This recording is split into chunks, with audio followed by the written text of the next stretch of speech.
ನಮಸ್ತೆ ವೀಕ್ಷಕರೇ, ತುಂಬ ದಿನ ಆಗಿತ್ತು ವಿಡಿಯೋ ಯಾವುದೂ ಇರಲಿಲ್ಲ.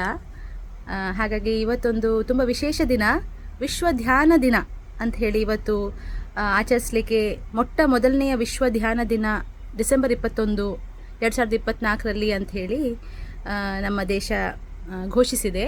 ಹಾಗಾಗಿ ಯಾರೆಲ್ಲ ಧ್ಯಾನ ಮಾಡ್ತಿದ್ದೀರಿ ಅವರಿಗೆಲ್ಲ ಕಂಗ್ರ್ಯಾಚುಲೇಷನ್ಸ್. ಯಾಕಂದರೆ ನಮ್ಮ ಧ್ಯಾನದಿಂದ ಇಡೀ ವಿಶ್ವಕ್ಕೆ, ಭಾರತದಲ್ಲಿ ಒಂದು ಧ್ಯಾನದ ಒಂದು ಕಾನ್ಸೆಪ್ಟ್ ತುಂಬ ಡೀಪ್ ರೂಟೆಡ್ ಆಗಿದೆ. ಅದು ಇಡೀ ಆಲ್ರೆಡಿ ವಿಶ್ವಕ್ಕೆ ಗೊತ್ತಾಗಿದೆ. ಈಗ ವಿಶ್ವ ಧ್ಯಾನ ದಿನಾಚರಣೆ ಮಾಡಿ ಇನ್ನೂ ತುಂಬ ಜನರಿಗೆ ಈ ಒಂದು ಕಾನ್ಸೆಪ್ಟ್ ಆಫ್ ಧ್ಯಾನ ಅಥವಾ ಮಾಡರ್ನ್ ವರ್ಡಲ್ಲಿ ಮೆಡಿಟೇಷನ್ ಅಂತ ಹೇಳ್ತೇವೆ, ಅದು ರೀಚ್ ಆಗ್ತದೆ. ಧ್ಯಾನದ ಒಂದು ವೈಶಿಷ್ಟ್ಯ ಏನಂತ ಹೇಳಿದರೆ, ಜನರು ಅಂದ್ಕೊಳ್ಬೋದು ಋಷಿ ಮುನಿಗಳಿಗೆ, ತಪಸ್ವಿಗಳಿಗೆ ಮಾತ್ರ ಇದು ಅಂಥೇಳಿ. ಹಾಗೇನಿಲ್ಲ, ನಮ್ಮಂಥ ದಿನನಿತ್ಯದಲ್ಲಿ ಬದುಕುವವರಿಗೆ ಕೂಡ ಧ್ಯಾನದಿಂದ ತುಂಬ ಉಪಯೋಗಗಳುಂಟು. ಇದು ನಮ್ಮ ಒಲಿಂಪಿಕ್ಸಲ್ಲಿ ಎಲ್ಲ ತುಂಬ ನಮ್ಮ ಭಾರತೀಯ ಯೋಗಪಟುಗಳಲ್ಲ, ಆಟೋಟ ಪಟುಗಳೆಲ್ಲ ಬಂಗಾರವನ್ನು ಗೆದ್ದವರೆಲ್ಲ ನೀವು ಅವರ ಒಂದು ಟೆಸ್ಟಿಮೋನಿಯಲ್ ಅಥವಾ ಅವರ ಕಾಮೆಂಟ್ಸನ್ನು ಕೇಳಿದರೆ ಅವರು ಹೇಳ್ತಾರೆ, ನಾನು ಮ್ಯಾಚಿನ ಮುಂಚೆ ಒಂದು 10 ನಿಮಿಷ ಭಗವದ್ಗೀತೆ ಓದಿ ಧ್ಯಾನ ಮಾಡಿ ಫೈನಲ್ಸ್ ಕೊಡಲಿಕ್ಕೆ ಹೋದೆ ಅಂಥೇಳಿ. ಹಾಗಾಗಿ ನಾನು ಬಂಗಾರದ ಪದಕ ಗೆಲ್ಲಲಿಕ್ಕೆ ಸಾಧ್ಯ ಆಯಿತು ಅಂತೆಲ್ಲ ಹೇಳ್ತಾರೆ. ಹಾಗೆ ನಮ್ಮ ಈ ಧ್ಯಾನದ ಮಹತ್ವವನ್ನು ಹೇಳಲಿಕ್ಕೆ ಸ್ವಲ್ಪ ಇಚ್ಛೆ ಪಡ್ತೇನೆ. ಒಂದು 2-3 ನಿಮಿಷ ಹೇಳ್ತೇನೆ ನಿಮಗೆ, ನನಗೆ ಗೊತ್ತಿರುವಷ್ಟು. ಸೊ ಏನಾಗ್ತದೆ ಧ್ಯಾನ ಮಾಡಿ ಅಂಥೇಳಿ?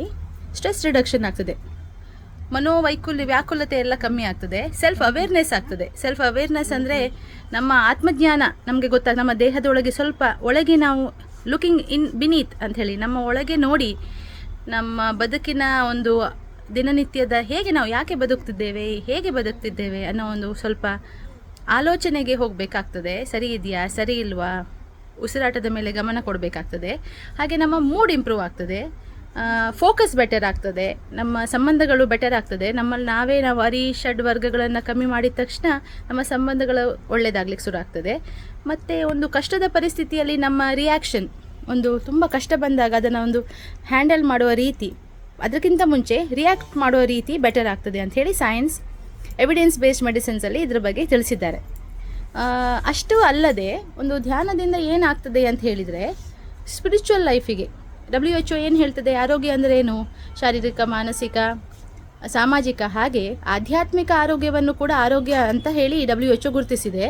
ಅದರಲ್ಲಿ ಕೆಲವೆಲ್ಲ ನಮಗೆ ಒಂದು ವೈಡ್ ಓಪನಿಂಗ್ ಬರ್ತದೆ. ಆರೋಗ್ಯ ಅಂದರೆ ಖಾಲಿ ಜ್ವರ, ಶೀತ, ನೆಗಡಿ ಅಲ್ಲ ಅಂಥೇಳಿ.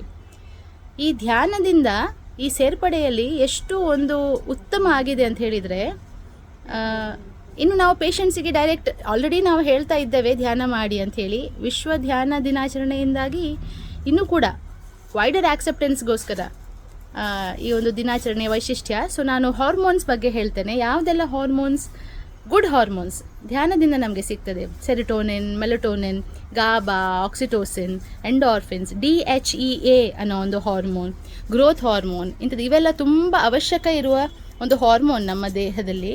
ಇದೆಲ್ಲ ಖಾಲಿ ಒಂದು ಧ್ಯಾನದಲ್ಲಿ ನಮಗೆ ಲಭಿಸ್ತದೆ, ಯಾವುದೇ ಮದ್ದಲ್ಲಿ ಅಲ್ಲ. ಧ್ಯಾನ ಒಂದು ಮಿನಿಮಮ್ ಫಾರ್ ಅ ಬಿಗಿನರ್. ಈಗ ಧ್ಯಾನ ಏನಂತಲೇ ಗೊತ್ತಿಲ್ಲದವರಿಗೆ ಸುಮ್ಮನೆ ಕಣ್ಣು ಮುಚ್ಚಿ ಒಂದು ಆರಾಮಾಗಿರುವ ಒಂದು ಪೊಸಿಷನಲ್ಲಿ ಕೂತ್ಕೊಂಡು ಒಂದು ಆಸನ ಹಾಕಿ ಕೂತ್ಕೊಳ್ಬೇಕು. ಬಟ್ಟೆ, ಯೋಗ ಮ್ಯಾಟು, ಚಾಪೆ ಹಾಕಿ ಕೂತು ಇರೆಕ್ಟ್ ನಮ್ಮ ಬೆನ್ನಿನ ಒಂದು ಹುರಿಯನ್ನು ಸೀದಾ ನೇರದಲ್ಲಿ ಇಟ್ಟುಕೊಂಡು ಕಣ್ಣನ್ನು ಮುಚ್ಚಿ ಶ್ವಾಸದ ಮೇಲೆ ಕೊಡುವ ನಿಗಾ, ಇದೇ ಧ್ಯಾನ. ಇನ್ನು ಇದರಲ್ಲಿ ತುಂಬ ಲೆವೆಲ್ಸ್. ಈಗ LKG ಹೋದವರಿಗೆ ಹೇಗೆ ನಾವು ABCD ಕಲಿಸ್ತೇವೆ, ಹಾಗೆ ನಾನು ಈಗ ಹೇಳಿದ್ದು ಧ್ಯಾನದ ಒಂದು ಆ ಬೇಸಿಕ್ ಮಟ್ಟ. ಇದನ್ನು ಒಂದು 15-20 ದಿನ ಮಾಡಿ 10 ನಿಮಿಷ ಟೈಮರ್ ಇಟ್ಟು ಕೂತ್ಕೊಳ್ಳಿ. ಟೈಮರ್ ಆದಮೇಲೆ ನೀವು ಅದು ಹೇಗೋ ಅದರ ಶಬ್ದಕ್ಕೆ ನಿಮ್ಮ ಕಣ್ಣು ನೀವು ಓಪನ್ ಮಾಡ್ತೀರಿ. ಅದಾದಮೇಲೆ ನಿಮ್ಮ ಭ್ರೂ ಮಧ್ಯದಲ್ಲಿ ಸ್ವಲ್ಪ ಕಾನ್ಸಂಟ್ರೇಟ್ ಮಾಡಲಿಕ್ಕೆ ನೋಡಿ. ಭ್ರೂ ಮಧ್ಯದಲ್ಲಿ ಕಾನ್ಸಂಟ್ರೇಟ್ ಮಾಡುವಾಗ ನಿಮಗೆ ಕಣ್ಣಿನ ಮೇಲೆ ತುಂಬ ಬಣ್ಣಗಳು ಕಾಣ್ತವೆ, ಬೇರೆ ಬೇರೆ ಬಣ್ಣಗಳು, ಕಪ್ಪು, ಬ್ರೌನ್, ಒಂದೊಂದು ಮಿಕ್ಸ್ ಆದಾಗೆ ಎಲ್ಲ ಕಾಣ್ತದೆ. ಆವಾಗ ಏನು ಮಾಡಬೇಕಂತ ಹೇಳಿದರೆ, ಅದು ನಿಮ್ಮ ಎರಡನೇ ಮಟ್ಟ ಅಂಥೇಳಿ. ಸೊ ಇದು ಕೂಡ ಇನ್ನೊಂದು ಸ್ವಲ್ಪ 10 ಮಿನಿಟ್ಸ್ ನೀವು ಖಾಲಿ ಉಸಿರಾಟದ ಮೇಲೆ ಗಮನ ಇಟ್ಟು ಆಮೇಲೆ ಭ್ರೂ ಮಧ್ಯದಲ್ಲಿ ಕಾನ್ಸಂಟ್ರೇಟ್ ಮಾಡಿ ಬಣ್ಣಗಳ ಮೇಲೆ ಕಾನ್ಸಂಟ್ರೇಟ್ ಮಾಡಿದರೆ ನನ್ನ ಕ್ಲಾಸಿಫಿಕೇಷನ್ ಇದು ಕಾಮನ್. ನಾನು ಪೇಷಂಟ್ಸಿಗೆ ಹೇಳುವ ಕ್ಲಾಸಿಫಿಕೇಷನ್ ಇದು, ಯಾವ ಟೆಕ್ಸ್ಟ್ ಬುಕ್ಸಲ್ಲಿ ನಿಮಗೆ ಸಿಗೋದಿಲ್ಲ. ಮತ್ತು ಅದಕ್ಕಿಂತ ಇನ್ನೂ ಸ್ವಲ್ಪ ಹೈಯರ್ ಹೋದಾಗ ನಿಮ್ಮ ಉಸಿರನ್ನು ನೀವು ಹಿಡಿದು ಎಳೆದು ಉಸಿರನ್ನು ಅಂದರೆ ಇನ್ಹೇಲ್ ಉಸಿರನ್ನು ತಗೊಂಡು ಅನುಲೋಮ ಪ್ರಾಣಾಯಾಮ ಮಾಡುವವರಿಗೆ ಗೊತ್ತಿರ್ತದೆ. ಕುಂಭಕ ಅಂತ ಇರ್ತದೆ, ಒಂದು ಉಸಿರನ್ನು ತಗೊಂಡು ಸ್ವಲ್ಪ ಹೊತ್ತು ಇಟ್ಕೊಳ್ಳೋದು. ಆ ಇಟ್ಕೊಳ್ಳೋ ಹೊತ್ತಿಗೆ ನೀವು ಭ್ರೂ ಮಧ್ಯದಲ್ಲಿ ಕಾನ್ಸಂಟ್ರೇಟ್ ಮಾಡಿ. ಆವಾಗ ನಿಮಗೆ ಕಾಡುವ ಬಣ್ಣವನ್ನು ಒಂದು ಅವಲೋಕಿಸಿ, ಮತ್ತು ನೀವು ಉಸಿರನ್ನು ಬಿಡ್ಬೋದು. ಉಸಿರಾಟದ ಜೊತೆಯಲ್ಲಿ ಭ್ರೂ ಮಧ್ಯದಲ್ಲಿ ಕಾನ್ಸಂಟ್ರೇಟ್ ಮಾಡೋದು ಇನ್ನೊಂದು ಲೆವೆಲ್. ಹಾಗೆ ತುಂಬ ಲೆವೆಲ್ಸ್ ಆದ ಮೇಲೆ ಈಗ ತಪಸ್ವಿಗಳು, ಋಷಿ ಮುನಿಗಳು ಎಲ್ಲ ಅವರಿಗೆ ಇಹಪರದ ಜ್ಞಾನ ಇಲ್ಲದೆ ಅವ್ರು ಧ್ಯಾನದಲ್ಲಿ ಹೋಗಿಬಿಡ್ತಾರೆ. ಅಂದರೆ ನಮ್ಮ ಕುಂಡಲಿನಿ ಶಕ್ತಿ ಜಾಗೃತ ಆಗಿಬಿಡ್ತದೆ, ಇನ್ನರ್ ಮೈಂಡಿಗೆ ಹೋಗಿ ಬಿಡ್ತಾರೆ ಅವರು. ಹೀಗೆ ತುಂಬ ಹೊತ್ತು ಯಾರು ಧ್ಯಾನವನ್ನು ಮಾಡಿ ಇದ್ದವರಿಗೆ ಅವರು ಸೂಪರ್ ಇಂಟೆಲಿಜೆಂಟ್ ಆಗಿಬಿಡ್ತಾರೆ ಅವರು. ಸೊ ಅದರಿಂದ ತುಂಬ ಲಾಭಗಳುಂಟು. ನಿಮ್ಮ ಮನೆಯಲ್ಲಿ ಮಕ್ಕಳಿದ್ದರೆ ಕಂಪಲ್ಸರಿ 12-15 ನಿಮಿಷ ಕೂತು ಉಸಿರಾಟದ ಮೇಲೆ ಗಮನ ಇಡಲಿಕ್ಕೆ ಹೇಳಿ, ಕಣ್ಣು ಮುಚ್ಚಿ ಸುತ್ತಮುತ್ತ ಇರುವ ಎನ್ವಿರಾನ್ಮೆಂಟ್ ಅಥವಾ ವಾತಾವರಣದಲ್ಲಿ ಶಬ್ದ ಇಲ್ಲದಿರುವ ಹಾಗೆ ನೋಡ್ಕೊಳ್ಳಿ. ಕಲಿಯುವ ಮಕ್ಕಳಿಗಂತೂ ಆಸಮ್, ರೋಗಿಗಳಿಗೆ ಇನ್ನೂ ಒಳ್ಳೆಯದು.